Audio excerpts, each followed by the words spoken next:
اعوذ باللہ من الشیطان الرجیم بسم اللہ الرحمن الرحیم سورہ فاتحہ دا اوپننگ سورہ آف دا قرآن۔ سورۃ الفاتحہ اگرچہ قرآن حکیم کی مختصر صورتوں میں سے ہے، اس کی کل 7 آیات ہیں، لیکن یہ قرآن حکیم کی عظیم ترین صورت ہے۔ اس صورت مبارکہ کو ام القرآن بھی کہا گیا ہے اور حساس القرآن بھی، یعنی یہ پورے قرآن کے لیے جڑ بنیاد اور حساس کی حیثیت رکھتی ہے۔ یہ الفاتح کسی قرآن سے ہے، فتح یا فتح کے معنی ہے کھولنا۔ چونکہ قرآن حکیم شروع اس صورت سے ہوتا ہے، لہٰذا یہ سورۃ الفاتحہ دا اوپننگ سورہ آف دا قرآن ہے۔ اس کا ایک نام الکافیہ یعنی کفایت کرنے والی ہے، جبکہ ایک نام الشافیہ یعنی شفا دینے والی ہے۔ دوسری بات یہ نوٹ کیجئے کہ یہ سورہ مبارکہ پہلی مکمل سورت ہے جو رسول اللہ صلی اللہ علیہ وآلہ وسلم پر نازل ہوئی ہے۔ اس سے پہلے متفرق آیات نازل ہوئیں۔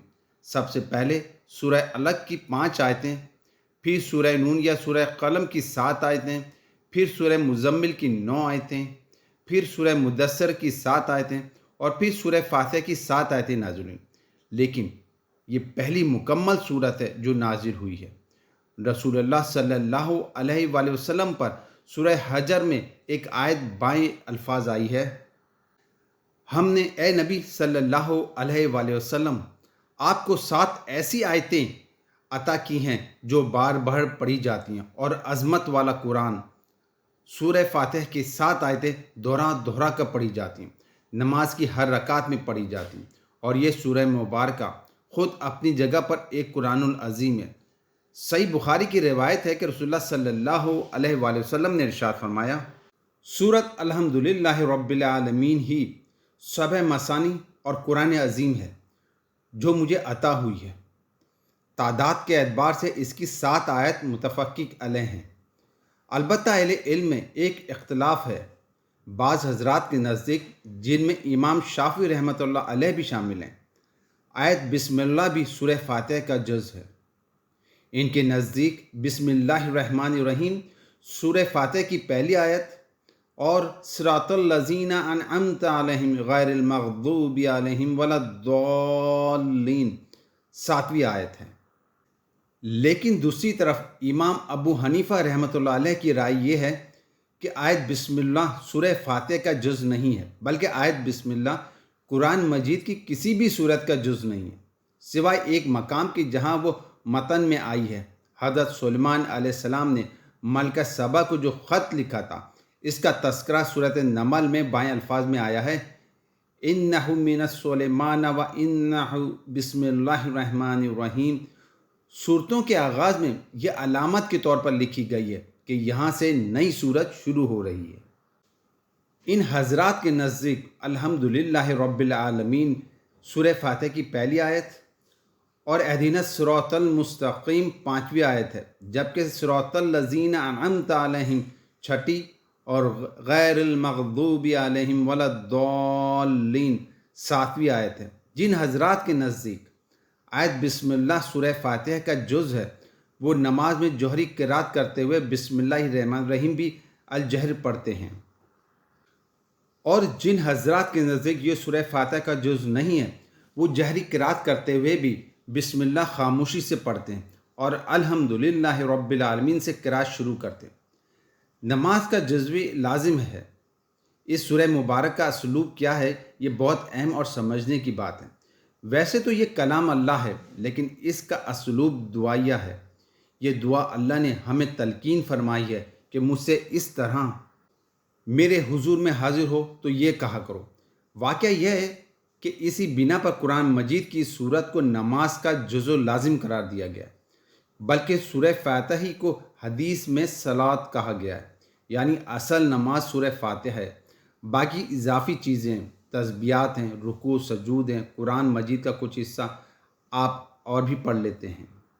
حضرت عبادہ بن صامت رضی اللہ تعالیٰ عنہ سے مروی ہے، متفق علیہ حدیث ہے کہ رسول اللہ صلی اللہ علیہ وآلہ وسلم نے ارشاد فرمایا: جو شخص نماز میں سورہ فاتحہ نہیں پڑھتا، اس کی کوئی نماز نہیں ہے۔ اس کے علاوہ اور بھی بہت سے احادیث میں یہ مضمون آیا ہے۔ اس اعتبار سے بھی ہمارے ہاں ایک فقہی اختلاف موجود ہے۔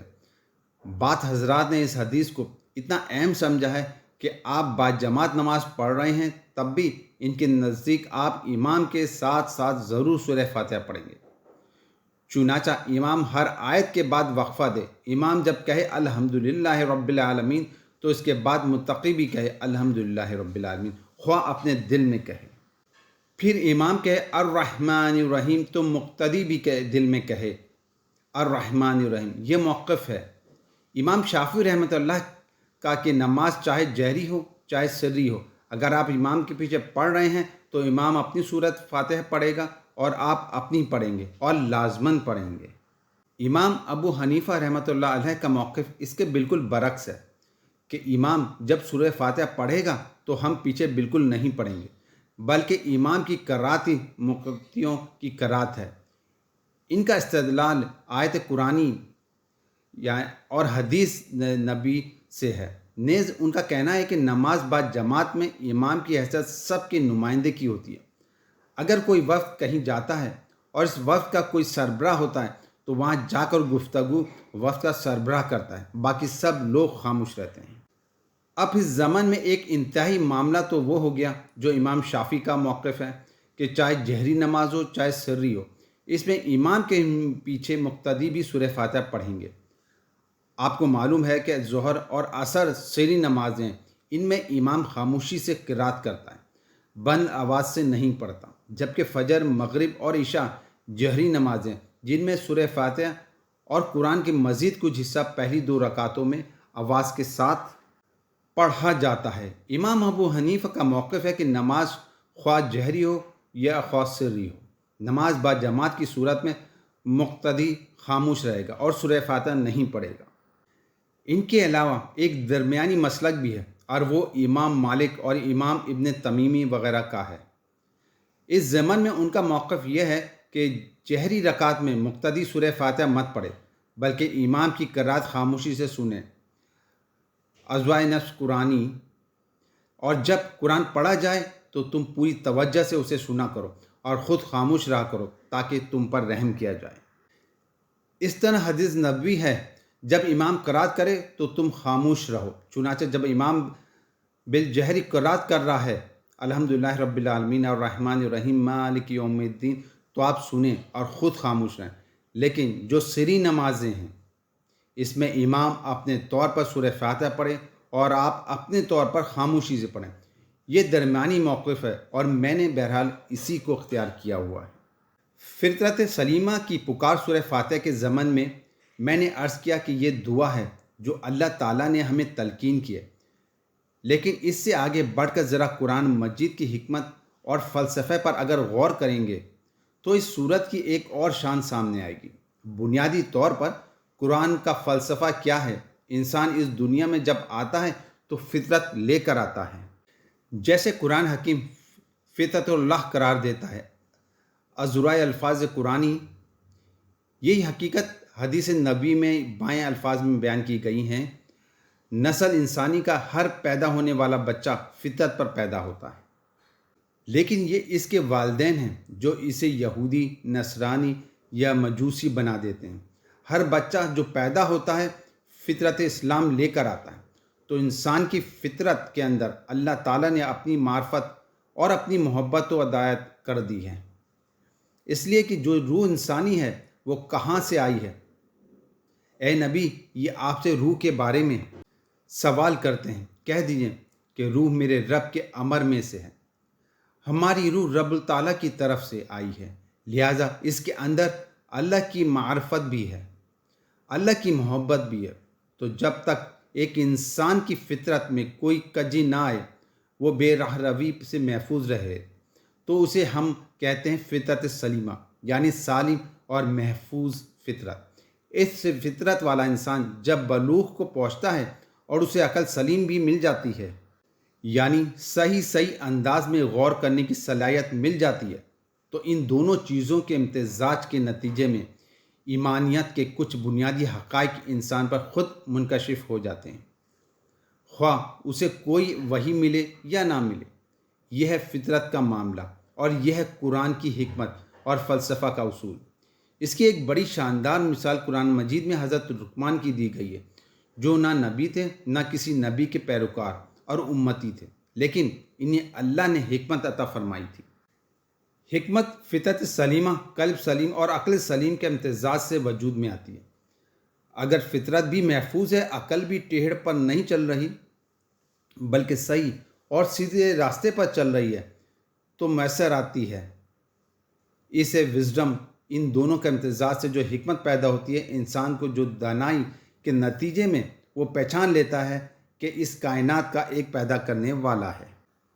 یہ خود بخود نہیں بنی ہے۔ دوسرے یہ کہ وہ اکیلا ہے، تنہا ہے، کوئی اس کا ساجی نہیں ہے، کوئی اس کا مد مقابل نہیں ہے، اور اس میں تمام صفات کمال با تمام و کمال موجود ہیں۔ وہ اعلیٰ کل شیء قدیر ہے، بالکل شے علیم ہے، ہر جگہ موجود ہے، اور اس کی ذات میں کوئی نقص، کوئی عیب، کوئی کوتاہی، کوئی تقصیر، کوئی کمزوری، کوئی ضعف، کوئی احتیاج قطعاً نہیں ہے۔ یہ 5 باتیں فطرت سلیمہ اور عقل سلیمہ کے نتائج میں انسان کے علم میں آتی ہیں، چاہے اسے ابھی کسی وحی سے فیض حاصل نہ ہوا ہو۔ چنانچہ آپ دیکھتے ہیں کہ چین کا بڑا فلسفی اور حکیم کنفیوشنس ان تمام باتوں کو ماننے والا تھا، حالانکہ وہ نبی تو نہیں تھا۔ مزید طرح یہ بات بھی سامنے آتی ہے کہ انسانی زندگی صرف یہ دنیا کی زندگی نہیں ہے، اصل زندگی ایک اور ہے جو موت کے بعد شروع ہوگی، اور اس میں انسان کو اس زندگی کے اعمال کا پورا پورا بدلہ ملے گا۔ نیکیاں کمائی ہیں تو ان کی جزا ملے گی، اور بدیاں کمائی ہیں تو ان کی سزا ملے گی۔ یہ وہ حقائق ہیں کہ جہاں تک انسان اپنی عقل سلیم اور فطرت سلیمہ کی رہنمائی سے پہنچ جاتا ہے، پھر اس کا منتقل نتیجہ یہ نکلتا ہے کہ ایک ہستی جو یکتا ہے، وہی پیدا کرنے والا ہے، پروردگار ہے، اعلیٰ کل شیء قدیر ہے، بالکل شائی علیم ہے، وہی رازق ہے، وہی خالق ہے، وہی مالک ہے، وہی مشکل کشا ہے۔ تو اب اس کی بندگی ہونی چاہیے، اس کا حکم ماننا چاہیے، اسی سے محبت کرنی چاہیے، اسی کو مطلوب بنانا چاہیے، اسی کو مقصود بنانا چاہیے۔ یہ اس کا منطقی نتیجہ ہے، اور یہاں تک انسان عقل سلیم اور فطرت سلیمہ کی رہنمائی سے پہنچ جاتا ہے۔ درخواست ہدایت البتہ اب آگے مسئلہ آتا ہے کہ میں کیا کروں کیا نہ کروں۔ اس میں بھی جہاں تک انفرادی معاملات ہیں، ان کے ضمن میں ایک روشنی اللہ نے انسان کے باطن میں رکھی ہوئی ہے۔ اس کے ضمیر کے اندر، قلب اور روح کے اندر یہ روشنی موجود ہے کہ انسان نیکی اور بدی کو خوب جانتا ہے۔ ازرائے الفاظ قرآنی قسم نفس انسانی کی، اور جو اسے سنوارا، درست کیا، اس کی نوک پلک سنواری، پھر اس میں نیکی اور بدی کا علم الہامی طور پر رکھ دیا۔ ہر انسان جانتا ہے کہ جھوٹ بولنا برا ہے، سچ بولنا اچھا ہے، وعدہ پورا کرنا اچھا ہے، وعدہ خلافی بری بات ہے، پڑوسی کو ستانا بہت بری بات ہے، جبکہ پڑوسی کے ساتھ خوش اخلاقی کے ساتھ پیش آنا انسانیت کا تقاضا ہے۔ تو انفرادی سطح پر بھی انسان صحیح اور غلط، حق اور باطل میں کچھ نہ کچھ فرق کر لیتا ہے، لیکن جب اجتماعی زندگی کا معاملہ آتا ہے تو اس کے لیے مجبوری ہے کہ وہ نہیں سمجھ سکتا کہ اعتدال کا راستہ کون سا ہے۔ عائلی زندگی میں عورت کا مقام کیا ہونا چاہیے، عورت کے حقوق کیا ہونے چاہیے۔ چنانچہ ایک انتہا تو یہ ہے کہ دنیا میں عورت کو مرد کی ملکیت بنا لیا گیا، جیسے بھیڑ بکری کسی کی ملکیت ہے، ایسی گویا بیوی بھی خاوند کی ملکیت ہے۔ اس کی کوئی حیثیت ہی نہیں، اس کی کوئی حقوق ہی نہیں، اس کی کوئی دستوری حقوق ہی نہیں، وہ نہ کسی شے کی لیگل اسٹیٹس اس کا کوئی مالک ہو سکتی ہے، نہ کوئی کاروبار کر سکتی ہے، اور ایک انتہا یہ ہوتی ہے کہ کوئی کلوپترا ہے جو کسی قوم کی سربراہ بن کر بیٹھ جائے اور پھر اس کا بیڑا غرق کر دے، جیسے مصر کا بیڑا کلوپترا نے غرق کیا۔ تو یہ 2 متضاد انتہائی ہیں۔ آج ہمیں مغرب میں نظر آ رہا ہے کہ مرد و زن بالکل شانہ بشانہ اور برابر ہیں۔ اس کا نتیجہ کیا نکلا؟ فیملی لائف ختم ہو کر رہ گئی ہے۔ اب وہاں صرف 1 پیرنٹس فیملی ہے۔ بل کلنٹن نے سال 9 پر اپنی قوم کو جو پیغام دیا ہے اس میں کہا تھا کہ عنقریب ہماری امریکی قوم کی عظیم اکثریت حرام زادوں پر مشتمل ہوگی۔